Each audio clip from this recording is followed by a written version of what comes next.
That's why the institutional investors are going to gobble this market. So what I'm trying to say here, the traditional Web3, investors are not sophisticated enough. They are not mature enough in order to compete.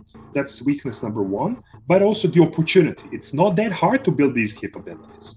The other thing that I see happening in the market, a lot of these traditional industries and large corporates are competing aggressively with Web3 natives. I mean, don't look no further than the major statements that are coming out now in the press by some of the CEOs of the large banks, tarnishing the reputation of the crypto while heavily investing in crypto, and they want to basically outmaneuver them strategically as well as professionally.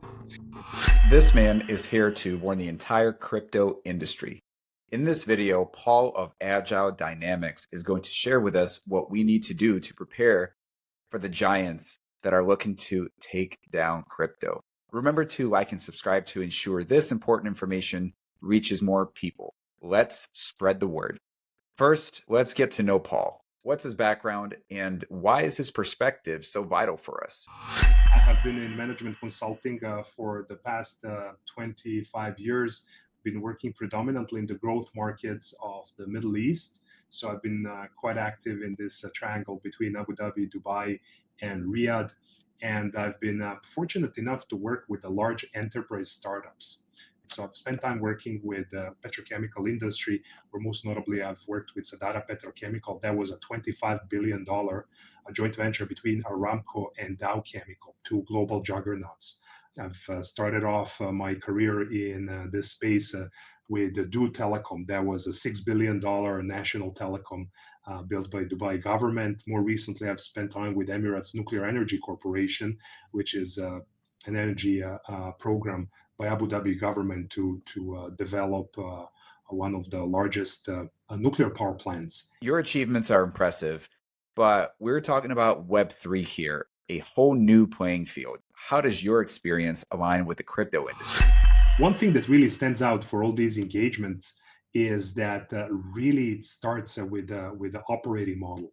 So how do you make sure that you're continuously creating value across every segment of the organization? So that's something that I think would be very beneficial if it was adopted and actually brought to the Web3 space. Best practices when it comes to designing operating model, it doesn't necessarily mean that you will be centralizing your organization.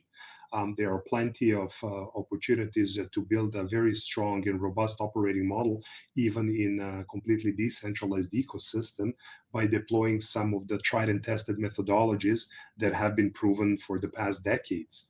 So it really comes down to adopting the best, of the traditional industry, obviously customizing for the needs of the Web3, and ultimately creating these hybrid models that will yield the best results and outcomes for all the stakeholders involved. So, Paul is a seasoned expert in management consulting. He pinpoints a critical element in Web3, a structured operating model built on proven methodologies. Investors and builders, pay close attention to this next 3-minute clip where Paul outlines the essential steps for our industry's advancement.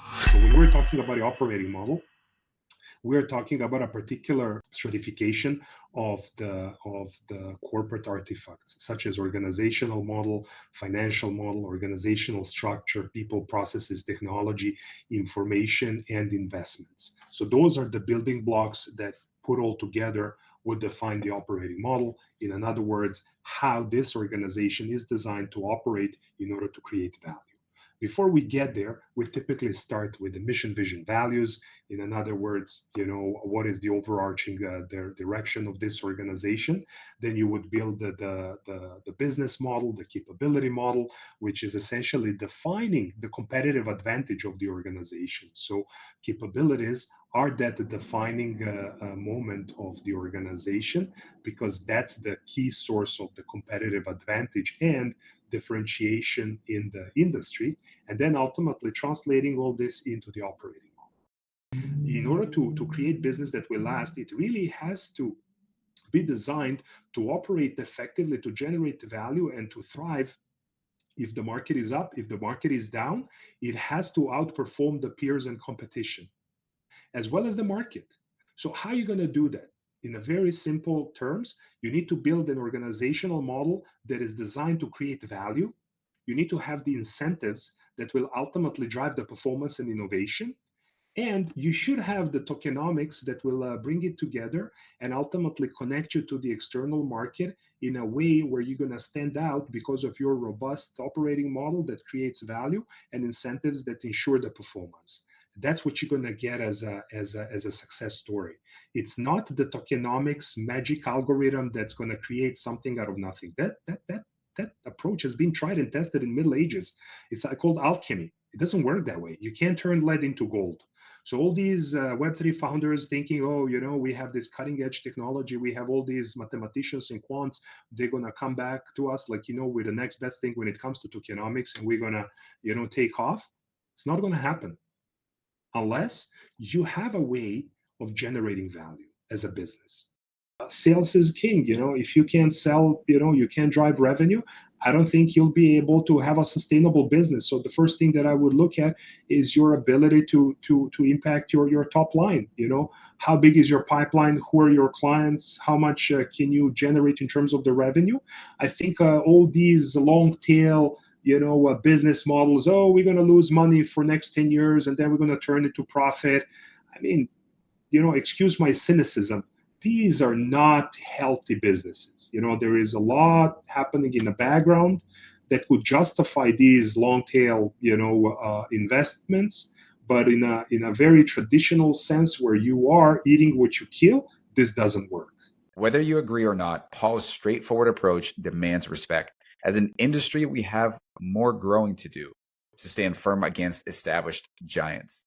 Yet, the future is undoubtedly promising. What's your take on Paul's approach to Web3? Share your thoughts in the comments. Don't forget to like and subscribe for more insightful content like this. And head on over to networkspotlight.io to connect with other Web3 builders, VCs, and eco heads. See you in the next video.